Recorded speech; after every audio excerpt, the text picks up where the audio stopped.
Hi കൂട്ടുകാരെ, എല്ലാവർക്കും ചാനലിലേക്ക് സ്വാഗതം. ഞാൻ ഇന്നിവിടെ തയ്യാറാക്കാൻ പോകുന്നത് ഒരു നാടൻ ടേസ്റ്റിൽ ഇഞ്ചിക്കറി ആട്ടോ, വറുത്തരച്ച ഇഞ്ചിക്കറി.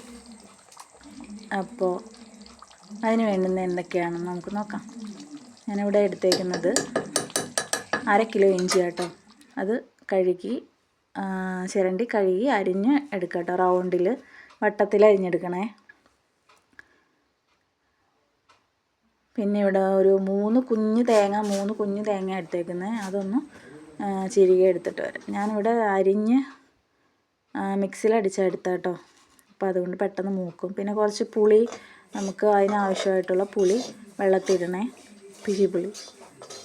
അപ്പോൾ ഇതൊന്ന് വറുത്തിട്ട് വരാം. നമ്മൾ പെട്ടെന്ന് വറുത്തെടുക്കാൻ പറ്റുന്നത് കൊണ്ട് വേറെ കാര്യങ്ങളൊന്നും ഇതിനകത്തിട്ട് മൂപ്പിക്കുന്നില്ല കേട്ടോ. നമ്മൾ സെപ്പറേറ്റാണ് മൂപ്പിക്കുന്നത്. അപ്പോൾ തേങ്ങ ഒന്ന് റെഡി ആയിട്ടുണ്ട്. ഈ രീതിയിലൊന്ന് വറുത്തെടുക്കണം. ഇതിലേക്ക് നമുക്ക് പൊടികൾ ഇട്ട് കൊടുക്കാം. ഒരു 2 സ്പൂണ് മുളക് പൊടി, ഒരു 2 സ്പൂണ് മല്ലിപ്പൊടി, പിന്നെ കുറച്ച് മഞ്ഞൾപ്പൊടി. ഇതിലേക്ക് കുറച്ച് ആവശ്യത്തിന് കുരുമുളക്, നിങ്ങൾക്ക് എരിവിന് ആവശ്യത്തിനുള്ള കുരുമുളക് ഇട്ട് കൊടുക്കണം കേട്ടോ. പിന്നെ ഇതിലേക്ക് കുറച്ച് ഉലുവ ചേർക്കും.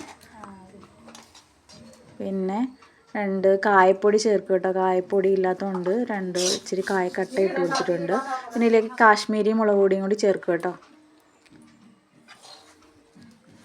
അതുകൂടി ചേർത്തിട്ട് കുറച്ച് കറിവേപ്പിലയും കൊണ്ടിട്ട്, കറിവേപ്പില ലാസ്റ്റ് ഇടുന്നതായിരിക്കും നല്ല, അല്ലെങ്കിൽ കരിഞ്ഞൊരു വേറൊരു ടേസ്റ്റ് ആയിരിക്കും. അപ്പോൾ ഈ പുളികളുടെ പച്ചമണം മാറുന്നത് വരെ ഒന്ന് ഇളക്കി റെഡിയാക്കി എടുക്കാം. ഈ രീതിയിൽ എടുക്കാം. അപ്പം നമുക്ക് അതൊക്കെ റെഡി ആയിട്ടുണ്ട്. ഇനി അടുത്ത പരിപാടി എന്ന് വെച്ചാൽ നമ്മൾ വെളിച്ചെണ്ണ ഉപയോഗിക്കേണ്ട കേട്ടോ. ഇവിടെ വെളിച്ചെണ്ണ ഇപ്പോൾ ഇല്ലാത്തതുകൊണ്ട് പാം ഓയിൽ എടുത്തേക്കുന്നത്. നിങ്ങൾ വെളിച്ചെണ്ണ എടുക്കാം കേട്ടോ.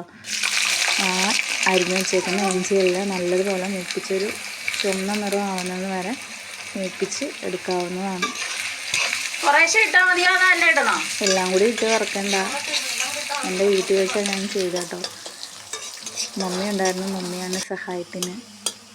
മമ്മിയെല്ലാം പറഞ്ഞു തന്നെ. എനിക്ക് വറുത്തരച്ച ഇഞ്ചിക്കറി വെക്കാൻ അത്ര അറിയില്ല, അതുകൊണ്ട് മമ്മിയെ പറഞ്ഞു തന്നെ.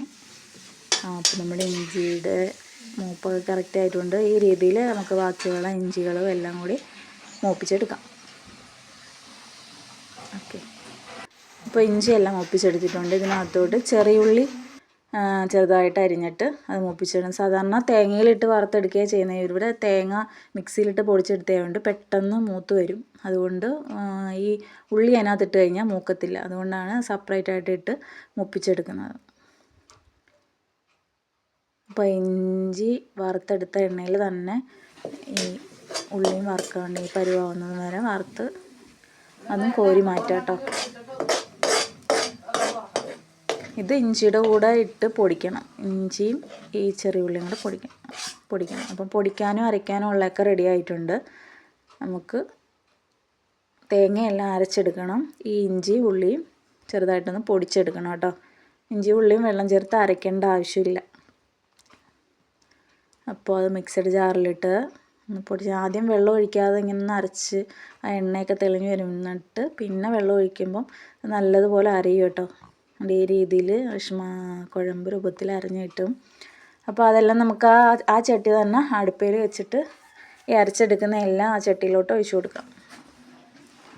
ബാക്കി ഇഞ്ചിയും ചെറിയുള്ളിയും പൊടിച്ചെടുക്കാം. ഈ രീതിയിൽ പൊടിച്ചെടുക്കണം കേട്ടോ. ആദ്യം അങ്ങ് അരിഞ്ഞ് പോകണം. ചെറിയ തരി രീതിയിൽ പൊടിച്ചെടുക്കണേ. അതും നമുക്ക് അതിലോട്ട് ചേർത്ത് കൊടുക്കാം. ഈ അരച്ചതും ഈ പൊടിച്ചതും എല്ലാം കൂടി ഒരുമിച്ച് ചേർത്ത് കൊടുക്കണം. പിന്നെ ഇതിലോട്ട് നമ്മൾ എടുത്ത് വെച്ചേക്കുന്ന പുളിവെള്ളം ഒഴിച്ചു കൊടുക്കണം കേട്ടോ. നമുക്ക് പുളിക്ക് ആവശ്യത്തിനുള്ള പുളിവെള്ളം ഒഴിച്ചു കൊടുക്കണം. ഓക്കെ, പിന്നെ ഇതിന് ആവശ്യത്തിനുള്ള ഉപ്പിട്ട് കൊടുക്കുക. ഉപ്പിട്ട് കൊടുത്ത് അതിനകത്ത് അതൊന്ന് നല്ലപോലെ ഇളക്കി കട്ടയായിട്ട് കിടക്കുന്നതൊക്കെ ഒന്ന് ഉടച്ച് കഴിഞ്ഞിട്ട് അതുപോലെ ഇളക്കി കഴിഞ്ഞിട്ട് നമുക്ക് വെള്ളം ഒഴിക്കണം കേട്ടോ. ഇത് ഈ രീതിയിൽ എടുക്കാൻ പറ്റത്തില്ല. വെള്ളം 1 കപ്പ് വെള്ളം കൂടി ഒഴിച്ചിട്ട് ലൂസാക്കി തിളപ്പിച്ച് വറ്റിച്ചെടുക്കണം. ഓക്കെ, ഞങ്ങളുടെ ചിപ്പ് കിടന്ന് കുരയ്ക്കുന്നുണ്ട്. അപ്പോൾ തിളച്ച് വന്നിട്ടുണ്ട്. ഇനി അത് തിളച്ച് എണ്ണ തെളിഞ്ഞ് വരണം. അടിപൊളിയായിട്ട് ഇഞ്ചിക്കറി റെഡി ആയിട്ടുണ്ട് കേട്ടോ.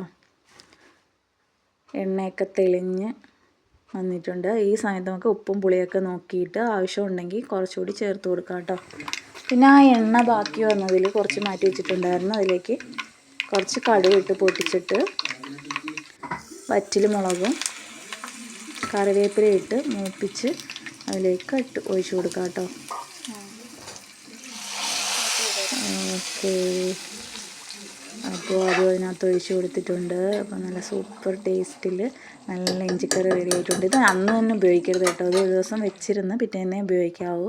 നല്ല ടേസ്റ്റാണ്, എല്ലാവരും ചെയ്ത് നോക്കണം. ഇഷ്ടപ്പെടുവാണെങ്കിൽ സബ്സ്ക്രൈബ് ചെയ്യണം, എന്നെ സപ്പോർട്ട് ചെയ്യണം, വീഡിയോസിനൊക്കെ ലൈക്ക് ചെയ്യണം, കമൻറ്റുകളും അറിയിക്കുക. അപ്പോൾ എൻ്റെ വീഡിയോ വാച്ച് ചെയ്ത എല്ലാവർക്കും thank you so much. Thank you.